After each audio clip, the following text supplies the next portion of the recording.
Wisconsin Eye's 2014 election coverage is brought to you by the Wisconsin Hospital Association. For over 90 years, a valued voice for Wisconsin hospitals, supporting high-quality, high-value care in communities like yours.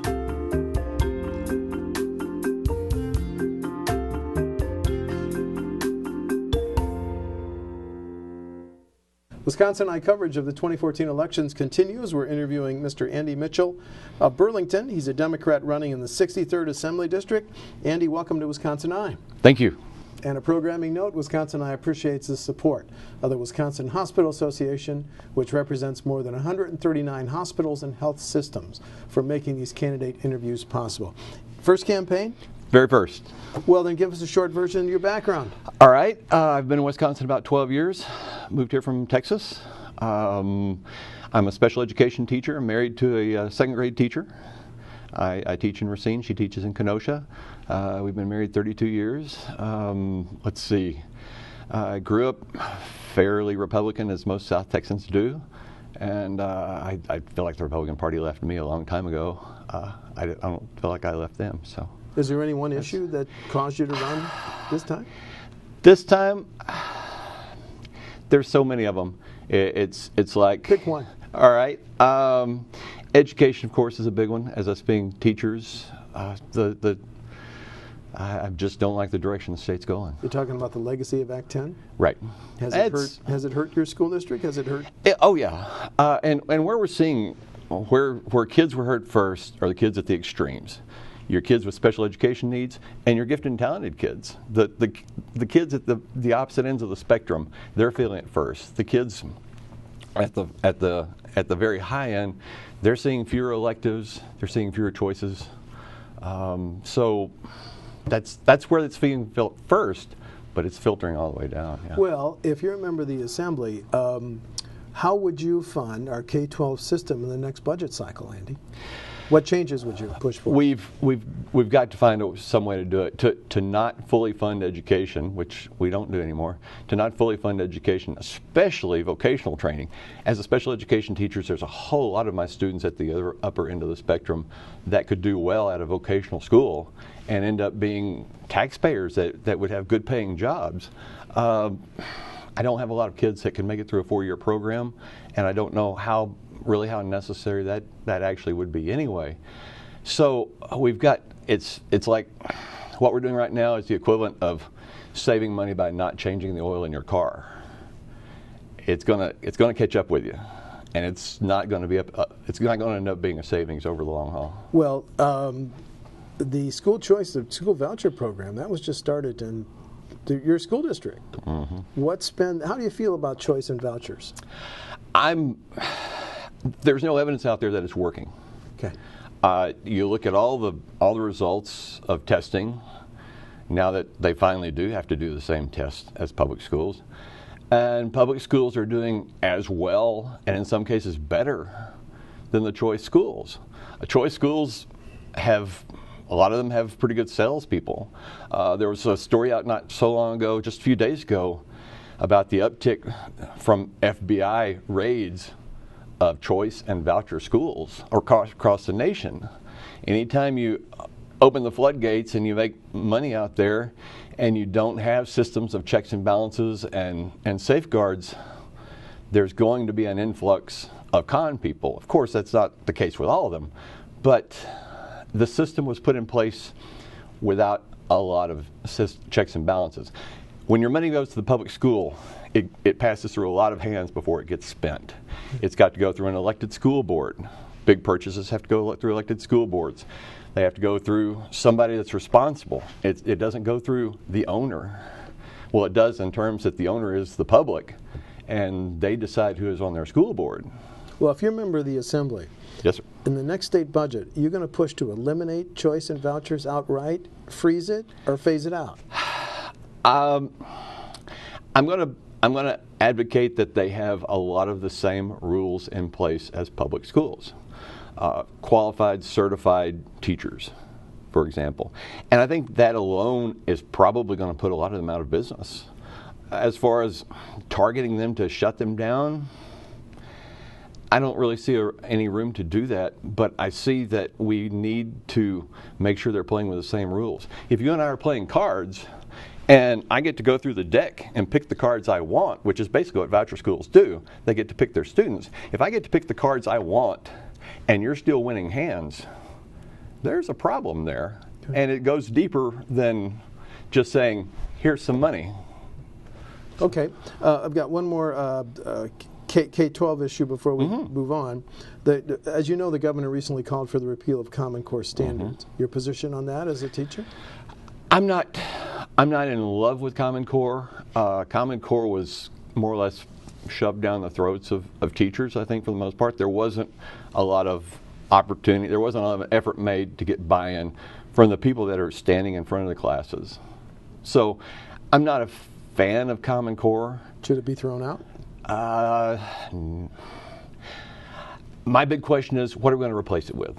That's my biggest issue. Whether it's whether we have Common Core or whether we have something else, that's for others to decide. And I guess as me in an assembly, I'd have to be one that decides that.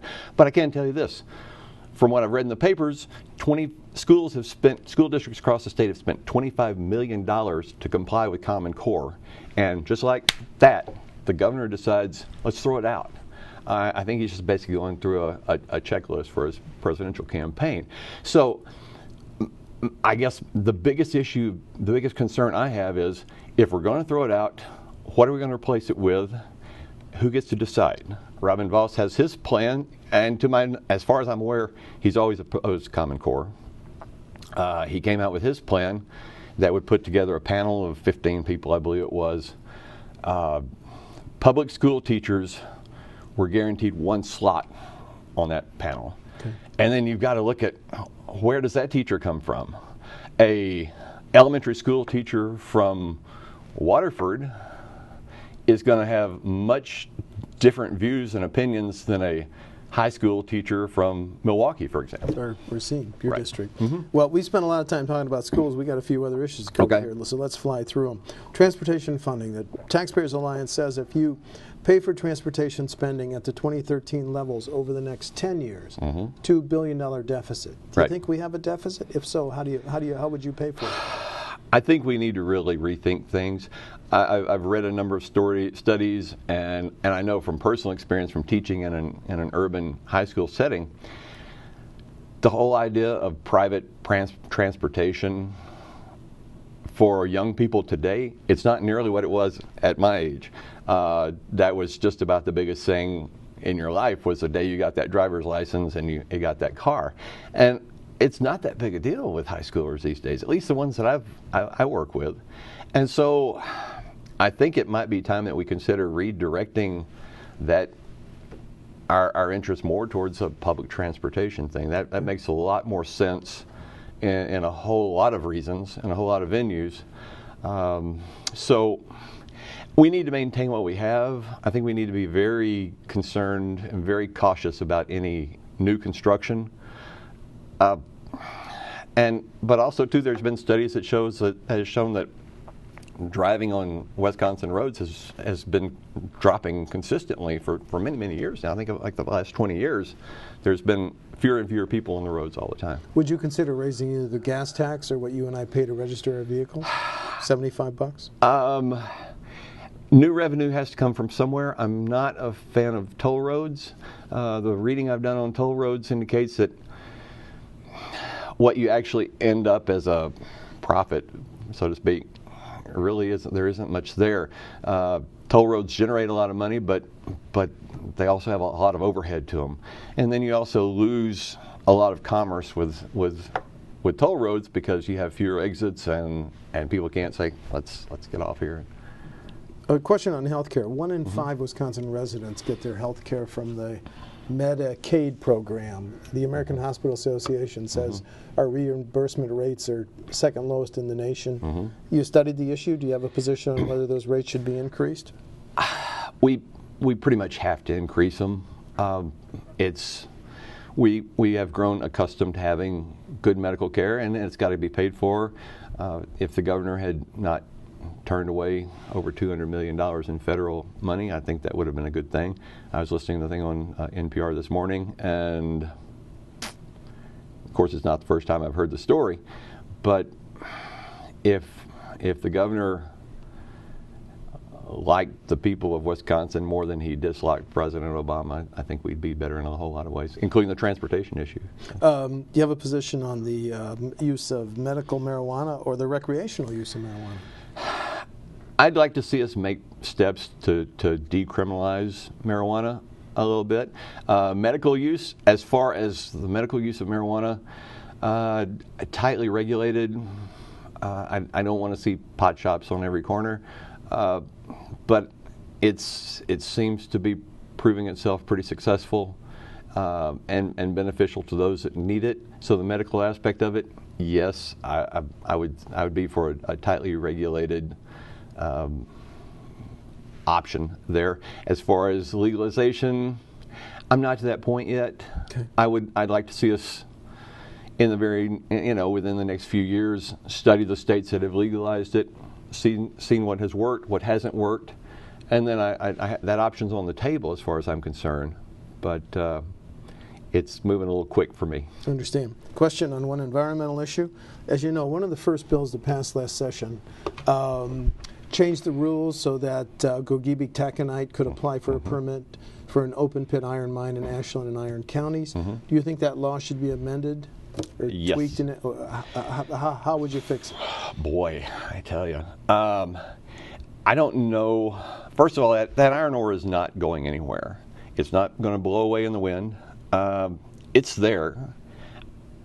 I'm not so sure that we have the best deal that we could get. There's not a shortage of iron ore at this point that I'm aware of. I think in years to come, we could probably get a better price for it as far as the state. I'm not seeing that. I don't really feel like the studies have been done that indicate what the long-term ramifications are. I'm afraid this thing's going to end up costing us a bundle after we've dealt with the lawsuits and after we've done with the environmental issues and the health issues. And then there's also the issues that we don't know actually how many jobs it's going to produce for people that actually live here in Wisconsin. Are they going to get the $30 an hour job operating the equipment? Are they going to get the $9 job at the guard gate? Okay. Should first offense drunken driving be a crime? Yes. Should be. Okay. Both driving and drinking are conscious acts. Okay. You say on your website, let's get the money out of politics. What does that mean in terms of your campaign? I am, not only am I taking on the Speaker of the Assembly, I'm doing it by tying one hand behind my back. I'm not accepting any PAC money. I'm a member of the union in my building. I'm not accepting any union money. I'm not accepting any association money, trade association money, or anything like that. All of my funds come from individuals. With one exception, I do have a contribution from the Democratic Party of Racine County, and but when an important piece of legislation comes up, I'm not going to be looking at my cell phone to see which trade association is calling me, because I'm not going to be beholden to them. The only special interest group that I'm working for is the 63rd Assembly District. Two other questions. Yes, sir. You want to, on your website, make the voting process simple and accessible. Explain that. Part of the legislation that the governor signed into law is the 3-foot rule that now partisan poll observers, and I've done partisan poll observing, and our chairs had to be quite a distance away. Right now they can be within 3 feet of you when you're at the table giving that information. There's no sense in that. The federal courts have shown that the voter ID is really not necessary. It's pretty obvious to me that there's people that are trying to limit other people from voting. Okay. And then my final question is, Yes, sir. talk about your differences with the Speaker of the Assembly, who you're trying to defeat, sir. I think I'm more typical of the 63rd Assembly District citizen. I don't have private businesses. I'm not going to be looking at legislation to decide how is this going to affect my side job or my other businesses. The fact that I'm not taking any PAC money, you can go on his CFIS.gov, I believe, and you can look at and see who all the donors are of everybody that's running for state office. And I don't have but one $500 donor so far. And if you look on his, he's got pages and pages of bank presidents and corporate leaders and that kind of stuff. So, also I'm 57. I can't be a career politician. I'm way too old to get in that game. And I don't have any higher aspirations. Ever since Mr. Voss has been in that office, he's been micromanaging a lot of things all over the state, and that's not my intention. The 63rd is really about all I care about at this time. Okay, thank you. Andy Mitchell of Burlington is a Democratic candidate in the 63rd Assembly District. Andy, thanks for talking to us. Thank you so much. I appreciate it.